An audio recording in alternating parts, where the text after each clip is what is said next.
Hi అండి, నమస్తే. Welcome to Priya's kitchen talks. ఇది వచ్చేసి సాటర్డే రోజున లంచ్ వ్లాగ్ అండి. లంచ్లోకి ఇక్కడ నేను బిస్మిల్లాబాత్ చేస్తున్నాను.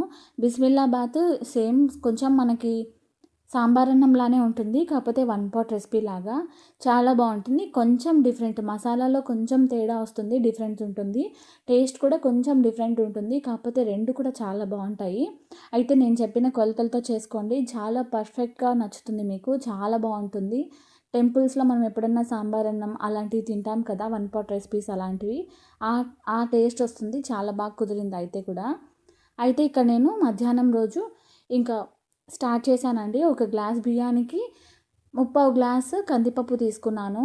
రెండు కూడా సేమ్గా తీసుకోవచ్చు, కానీ కొంచెం కందిపప్పు కొంచెం తక్కువ తీసుకున్నాను. ముప్పావు గ్లాస్ వరకు తీసుకొని బియ్యము పప్పు బాగా కడిగేసి 6 గ్లాసులు వాటర్ తీసుకున్నాను. అంటే ఇక్కడ నేను 1.5 గ్లాస్ పప్పు బియ్యానికి 6 గ్లాసులు, అంటే ఇంకో హాఫ్ గ్లాస్ ఎక్స్ట్రాగానే వాటర్ వేసాను.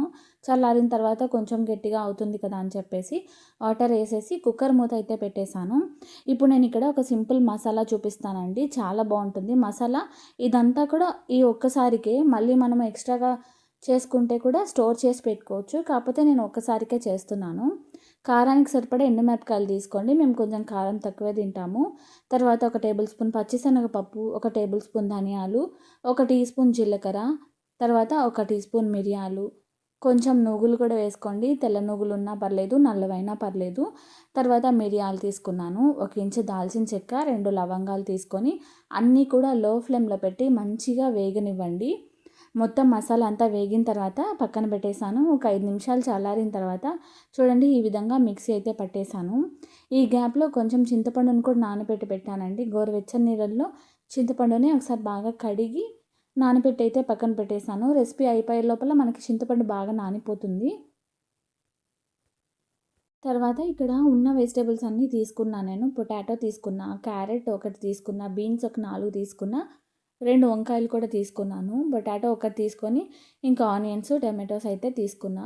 ఇంకా మీరు దీంట్లోకి ఇంకా ఏమైనా ఉంటే కూడా యాడ్ చేసుకోవచ్చు. క్యాప్సికమ్ కానీ, లేకపోతే కాలీఫ్లవర్ కానీ, బఠానీ కానీ యాడ్ చేసుకోవచ్చు.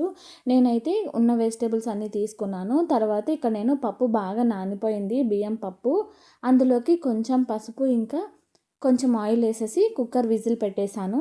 ఇది మా కుక్కర్ 3 విజిల్స్కే ఉడికిపోతుందండి. మీరు కావాలనుకుంటే డిపెండ్స్, మీ కుక్కర్ని బట్టి ఉంటుంది. కొన్ని కుక్కర్స్ 5 విజిల్స్ కావాలి, కొన్నిటికి ఒకటే ఉన్నా కూడా అయిపోతుంది. ఇదైతే 3 విజిల్స్ రావాలని 3 విజిల్స్ పెట్టేశాను. ఈ గ్యాప్లో పక్క స్టవ్ పైన గిన్నె పెట్టేసుకొని, ఇంకా నేను వెజిటేబుల్స్ అన్నీ కూడా ఉడికించుకోవాలి కదా, అందుకని పక్కన స్టవ్ పైన గిన్నె పెట్టేసి అందులోకి 3 స్పూన్ల నూనె వేసాను. తర్వాత ఒక స్పూన్ జీలకర్ర, ఒక స్పూన్ ఆవాలు, తర్వాత కొంచెం కరివేపాకు వేసాను. తర్వాత ఇంగువ వేసుకోండి, మిస్ చేయొద్దు, బాగుంటుంది ఫ్లేవరు. తర్వాత ఆనియన్స్ వేసుకున్న, బీన్స్, పొటాటోస్, వంకాయలు, తర్వాత క్యారెట్ కూడా వేసుకున్న. అన్నీ కూడా కట్ చేసుకొని మంచిగా వాష్ చేసి వేసేసుకున్నానండి. వేసుకొని ఇంకా ఆయిల్లో బాగా ఫ్రై చేయాలి. వెజిటేబుల్స్ అన్నీ కూడా ఆయిల్లో కొంచెం ఒక 5 నిమిషాలు అలా మగ్గితే టేస్ట్ బాగా పెరుగుతుంది. డైరెక్ట్గా చేసేస్తే ఏమంటే కొంచెం పచ్చిదనం అనేది ఉంటుంది ఎలాగైనా.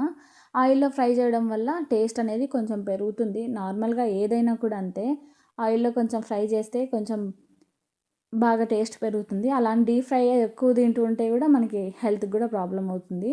కాబట్టి ఆయిల్లో లైట్గా అయితే ఫ్రై చేసుకోండి.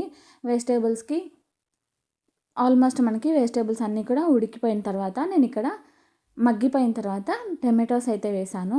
టమాటోస్ కూడా వేసి మళ్ళీ ఒక 2-3 నిమిషాలు బాగా కలిపానండి. ఇప్పుడు నేను ఇక్కడ 6 గ్లాసులు, సేమ్ గ్లాస్తో 6 గ్లాసులు వాటర్ యాడ్ చేశాను. సేమ్ ఇదే కొలతలతో చేస్తే మాత్రం పర్ఫెక్ట్గా వస్తుంది. టేస్ట్ కూడా చాలా బాగుంది. టెంపుల్స్లో పెడతారు కదా మనకు అప్పుడప్పుడు సాంబార్ అన్నం లాంటివి, ఆ టేస్ట్ వస్తుంది. ఇది కూడా ఆల్మోస్ట్ సాంబార్ అన్నంలానే ఉంటుంది, కాకపోతే కొంచెం సింపుల్ మసాలా వల్ల బిస్మిల్లాబాత్ అవుతుంది. ఇంకా ఆల్మోస్ట్ మనకి 3 విజిల్స్ వచ్చేసాయి. కుక్కర్ అయితే ఆపేసాను, ప్రెజర్ కూడా పోయింది.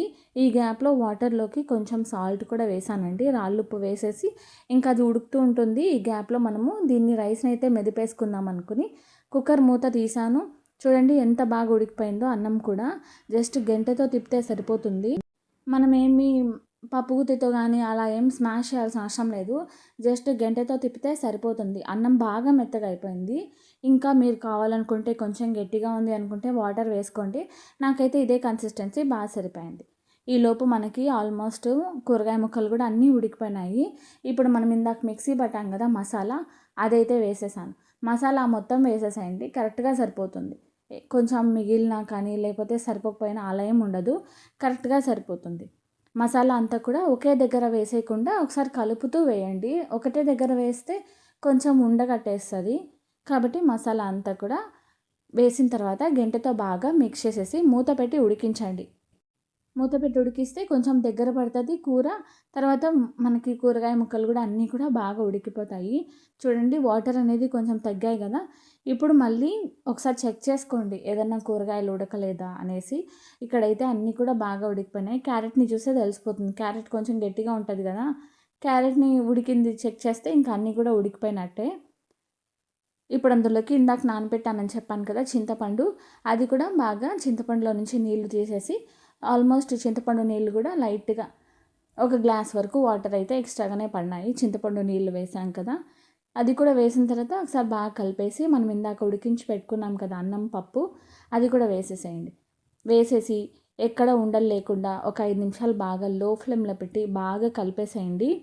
ఎంత బాగా కలిపేస్తే మొత్తం ఎక్కడ ఉండలు లేకుండా అంత బాగుంటుంది. మొత్తం అన్నం అంతా కూడా కలిపేసాను నేనైతే ఇక్కడ. అంతే అండి, ఒక 2-3 నిమిషాలు ఉడికించేసేసి సర్వ్ చేసుకోవడమే. టేస్ట్ చాలా బాగుంటుంది. ఒకసారి మీరు కూడా ట్రై చేయండి. ఆల్మోస్ట్ కొబ్బరి కూడా వేసుకోవచ్చు. మనం ఇందాక మసాలా రుబ్బాం కదా, దాంట్లోకి కొబ్బరి వేసుకోవాలి నిజానికి, కాకపోతే నేను కొబ్బరి వేయలేదు. మీరు కొంచెం ఆ మసాలాలో కొంచెం ఎండు కొబ్బరి వేసుకుంటే కూడా టేస్ట్ బాగుంటుంది. చూడండి అన్నం పప్పు అంతా కూడా బాగా కలిసిపోయింది. ఈ కన్సిస్టెన్సీ రావాలి. మరీ చల్లారితే కొంచెం ఇంకా గట్టి పడుతుంది. హాట్ బాక్స్లో తీసి పెట్టేసుకోండి. వేడి మీదనే టేస్ట్ బాగుంటుంది. చల్లారితే పెద్దగా అనిపించదు అండ్ కొంచెం గట్టిగా అవుతుంది. మనం మామూలుగా పొంగల్ చేస్తే గట్టిగా ఎలా అవుతుందో, రసం రైస్ దాల్ రైస్ ఎలా గట్టిగా అవుతాయో సేమ్ ఇది కూడా కొంచెం గట్టిగా అయిపోతుంది చల్లారితే. కాబట్టి హాట్ బాక్స్లో తీసి పెట్టేసుకోండి. చేసిన వెంటనే తినేసేయండి. నాకైతే అయిపోయిందండి. అయిపోయిన తర్వాత నేను కొంచెం కొత్తిమీర వేసేసి సర్వ్ చేసేసుకున్నాను. చాలా బాగుంది. ప్లేట్లోకి అయితే సర్వ్ చేసేసుకున్నాను. మేమైతే అప్పుడే ఇంకా ఒక హాఫ్ అన్ అవర్లోనే మొత్తం తినేసాము. మా తమ్ముడు కోసం మాత్రం హాట్ బాక్స్లో కొంచెం తీసి పెట్టేశాను. తను కూడా ఒక 1 అవర్లో తినేసాడు. చాలా బాగుంది. చాలా బాగుంటుంది కూడా ఇలా చేసుకుంటే. మన స్టైల్లో బిస్మిల్లాబాద్ లాగా, అంటే మనము కేరళ స్టైల్లో చేయలేదు కదా ఎండు కొబ్బరి వేసి అంతా, కాబట్టి మన స్టైల్లో బిస్మిల్లాబాద్.